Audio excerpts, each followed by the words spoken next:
So, good afternoon. I hope you're all well. Thank you for taking the time to listen to the presentation this afternoon. My name is Ben Foulser. I'm from KPMG in the UK. I'm working very closely with my KPMG colleagues here in Slovakia. And I look after our infrastructure technology business. So, I'll start off by saying that normal people say, if something's broke or broken, don't try and fix it. Well, engineers will typically say, if something's broken, it means you've not added enough features to it. And so I'm actually here to talk to you about adding more features to infrastructure in the form of technology. So over the next 20 minutes, we're going to be talking about what do we actually mean by infrastructure and infrastructure technology, Infratech. What's the market size? What are the use cases? Where are we actually seeing it being delivered? And how do you successfully deliver into the infrastructure market and into the wider smart cities universe? Now, I just want you to take a moment to read that statement there. The world will build more infrastructure in the next 40 years than it's done in the last 4,000. That's incredible. That's absolutely significant. Now, the challenge we already have is that the infrastructure we have today, we struggle to manage, we struggle to maintain, to keep it working effectively. How are we going to do that if we're going to build exponentially more infrastructure in the next, 40 years? Processes and skills refinement themselves aren't sufficient. We have to think about how we're leveraging digital technologies, technology data, etc., to improve how we manage infrastructure. And Infratech is key to this. Effectively, what we mean by Infratech is the technologies that we use to design assets. So the world of computer-aided design and taking that forward. The technologies we use to build assets. Well, aren't we just talking about a spade and some concrete? No, the world's moved on. We're seeing significant advancement in the technologies we're using to build assets, to build them safer, smarter, faster. The technologies we use to operate assets. Actually, not just the man going around with the clipboard saying it's okay, but actually being able to understand the health of our assets, being able to make their uses dynamic and responsive to how the customers need them. And then, of course, right at the end of the life cycle, the technologies that we're using to decommission assets, to take them out of commission, and thinking really, going into our thoughts around the circular economy. How do we reuse? How do we recycle? And how do we design for that up front? So the technologies themselves span the technologies that are embedded within assets, those sensors, those communication devices, technologies that we use to control assets, the ones that we're using like building management systems, facilities management, traffic control, urban control. Those we're using to actually engage with asset customers. So these are the technologies that we are enabling people, the users of the asset base, to engage with the use cases and the services that the infrastructure is delivering. Maintaining assets and managing assets. And those are two very different things in themselves. Maintenance, very tactical, very short term. How do we keep this thing running? Management, how do we deliver a through life optimization of that asset, thinking about the users and then the cost of it. So, I've gone too many slides. So, developing infrastructure itself at pace and building more and more is not going to do the trick. It's not in itself sufficient. And the users of infrastructure, our customers, as we like to call them, probably the right terminology, are demanding more and more. And what they're demanding is infrastructure as a service. We've already seen the advent of mobility as a service through things like Uber and on-demand vehicles. And I know that Uber's just been relaunched in Slovakia. I did try and book an Uber yesterday and unfortunately couldn't, so I think it will take a bit of a ramp-up time there. But we're seeing the as-a-service model come through, and people are demanding more and more of their infrastructure. What does it mean actually in reality? Well, effectively, customers want to engage with infrastructure at the point of need, not just for it to be there, sitting there. They want to engage with it in the format that they need to engage with it in. So what do I mean by that? If I'm engaging with a transport system, I want it to be personalized. I want it to be reflective of my demands. Through a variety of channels, digital is enforcing us to take advantage and take stock of the different ways that people want to engage. And in line with the economic requirements. So one of the key things that we need to think about when we are thinking about designing infrastructure and embedding technology is how do we become expert at each of the layers that are required to deliver infrastructure as a service to our consumers, to our customers. And key to it is collaboration. Key to it is engaging between typically the infrastructure operators, the authorities, the owners, big public sector bodies, and the private sector, which is delivering, innovating all the time. And collaboration is especially key if we think about infrastructure and its role in delivering smart cities. Now, Infratech within the smart cities environment typically falls into 5 verticals. Can anyone spot the deliberate mistake in the thing behind me? There are only 4 at the front.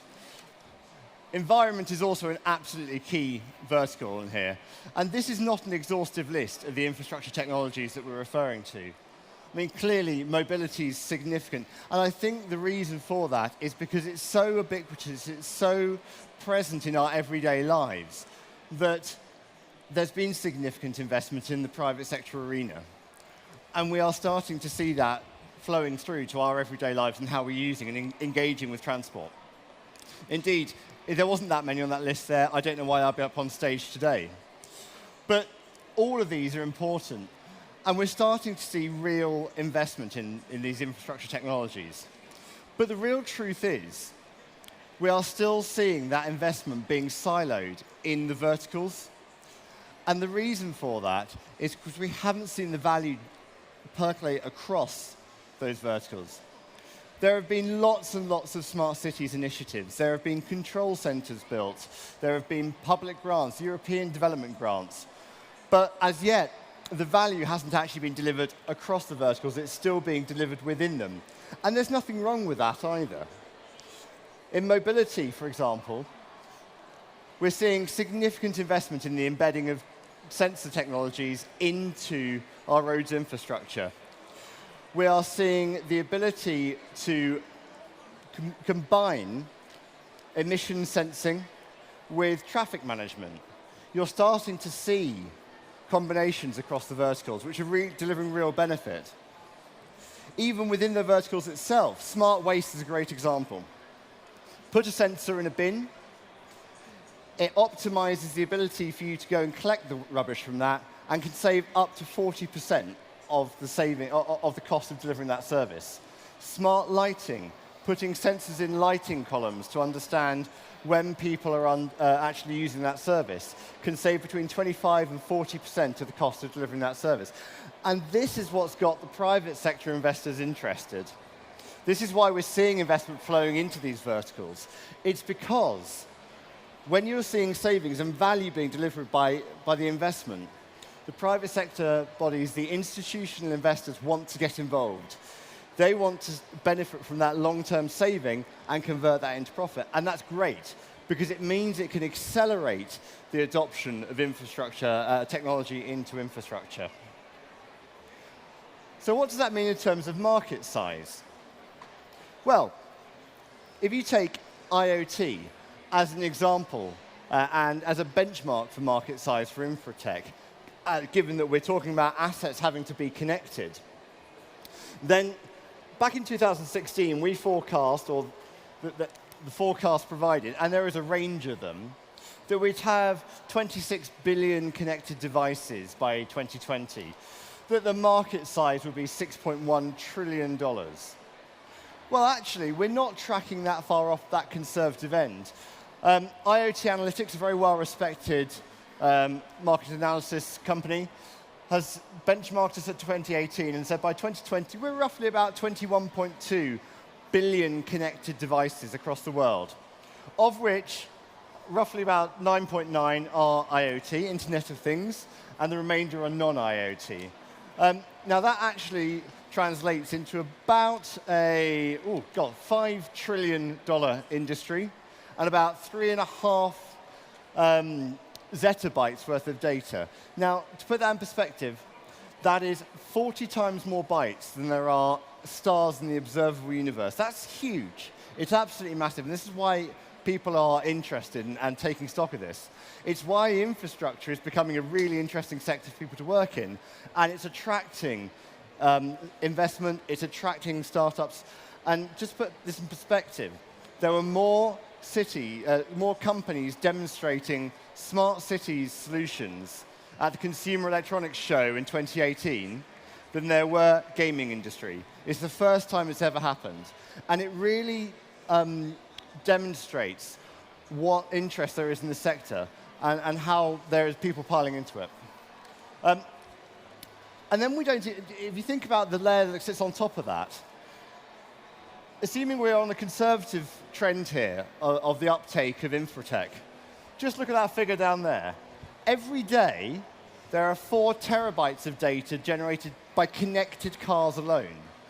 So if we think about connected and autonomous vehicles coming into the market, we're going to see exponential growth here.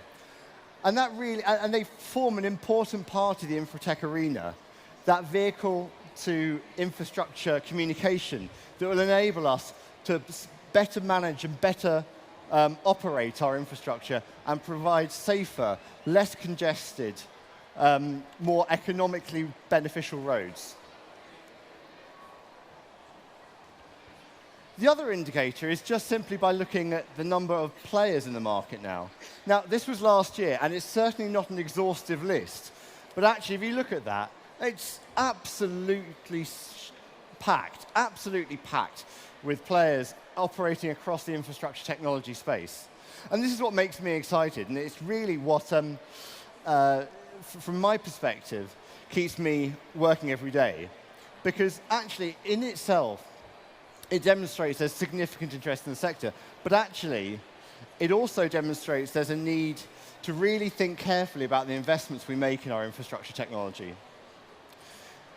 With this many players, and the CTO, Chief Technology Officer from Columbus, Ohio, said to me last year, I have, on an average day, at least 20 companies coming to me trying to sell me infrastructure technologies, smart cities technologies.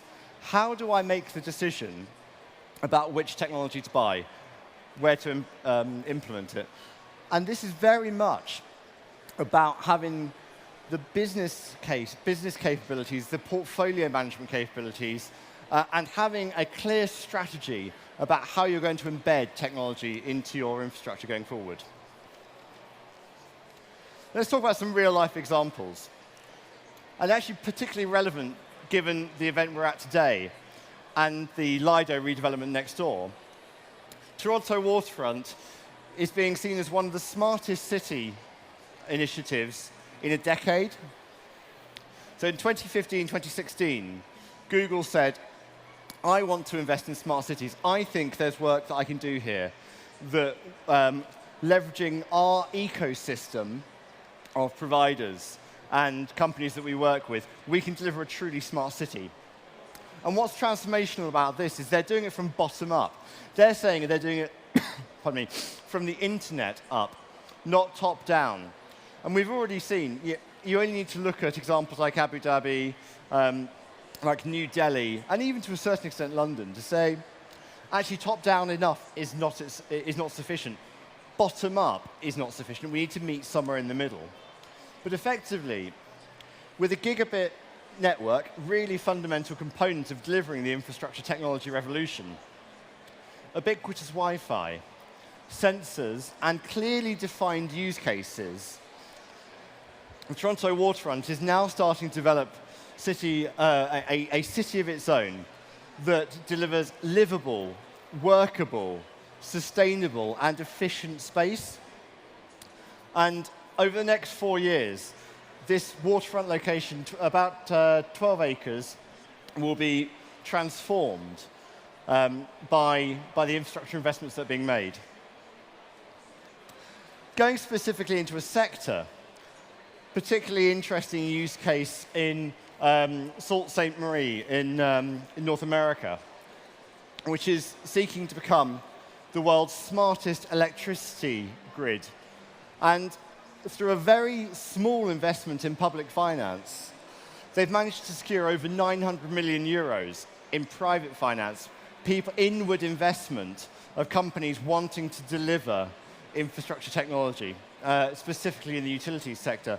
So this smart grid will will build on smart meters in every home, on every appliance, and enable you to do load balancing, optimize distribution and generation, and effectively significantly reduce demand for energy across the sector, across the grid.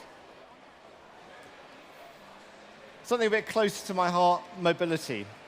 What could it actually look like if you effectively applied infrastructure technology in the mobility sector? Could we use vehicle-to-infrastructure connectivity, pollution monitoring sensors, connected charge points, to deliver a fully decarbonized sector with efficient traffic management, getting people to places in the time, the cost, the quality, and the mode they want to travel in? Yes, I firmly believe we can, and there are already significant investments in here. So, hopefully I've got you excited about the world of Infratech. How do we actually go about delivering it? Clearly, there are a number of enablers that we need to effectively deliver infrastructure technology. We need the right regulatory and policy environment. We need it to be well constructed so as to incentivize, to encourage investors, to encourage innovators to participate, but also to do that in a structured way that delivers benefit and that meets our wider citizen-centric objectives.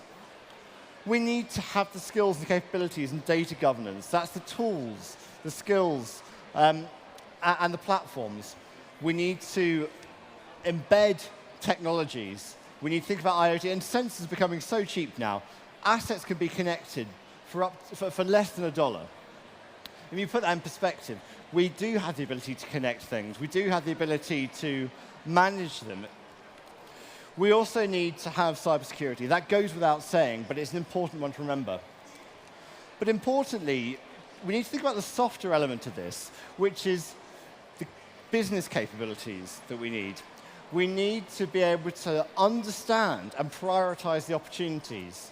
We need to have the funding and financing models in place.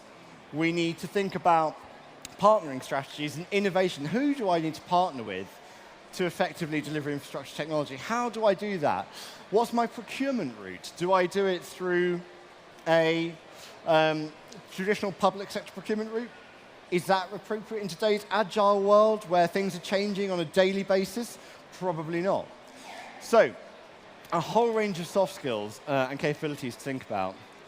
And I'm conscious that I'm running out of time, so I'm going to leave you with this, what I say is the 6 Ps of successful Infratech investments. And I unashamedly borrowed this from an authority down in Australia. But effectively, define the problem. Don't have a technology looking for a solution. Define the problem first. Think of the users, the people. What's the actual purpose? What's the use case? Where are the value drivers? How is this commercially sustainable beyond whatever pilots, whatever trials are being done? Practically, how do you deliver it? So process-wise, how is it actually going to be delivered within my organization? What changes am I going to have to make? Practically, how am I going to source and procure and implement and maintain it? And finally, policy. What regulatory changes do I need to make? What policy changes with my own organization do I need to make? How do I bring my organization and our supply chain together? With that, thank you very much. I hope you enjoy the rest of the afternoon. And if you've got any questions, I'll be standing by the side of the stage. Thank you very much.